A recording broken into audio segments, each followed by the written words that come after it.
Iba ka mga miyembro sa salisigang ang nadakpan sa kapulisan human makabiktima og lain-laing mga tao sa managlahing dapit sa Subo. Usa sa nabiktima nila ang alahasan sulod sa mall diin nakakuha sila og 254,000 pesos. Ano ang report ni Alan Domingo.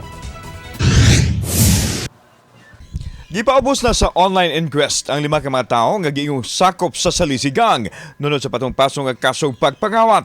Gitanggong sila sa Mambaling Police Station 11 sa Cebu City Police Office. Human masikop nga mihimo sa krimen. Yang nawi nga to sa itong pagsuryanan ako. O niya Tagalog?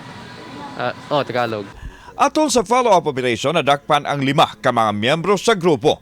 Human ini, nag-abot-abot na ubang mga complainant, lakip na ang tindera sa usa ka alhasan sulod sa mall sa Tabunok, Talisay. Matod niya nga nakuha ang 254,000 nga halin sa tindahan dihang nalipat sila. Modo sa mga suspek nga lipaton ang mga tindera o dihang nalipat, nakuha gyud na ang kwarta nga nasulod sa box. Sa paglingin na sa akong kauban, kanila, nidaga naman tong lalaki nga nagsukod og ariyos, abli nang katong butangan nagkwarta. Kabutangan kwarta, dito nakasulod ang kwarta. Oo, katong gitumpi nga 254,000 halin na mo. 54,000 Yes sir. Yes sir. Papato niyo nasulod sa vault. Wala pa, padung pa lang kay padung na mi ato inventory.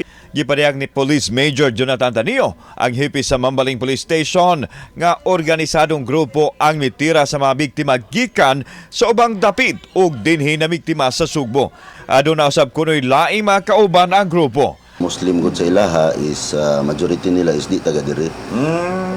From taga Luzon, kani sila na ay taga Bulacan ay taga Cavite.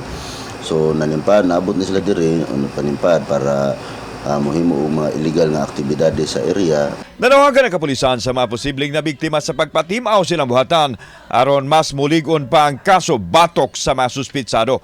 Kauban si Clover Lumayag, ako si Alan Domingo.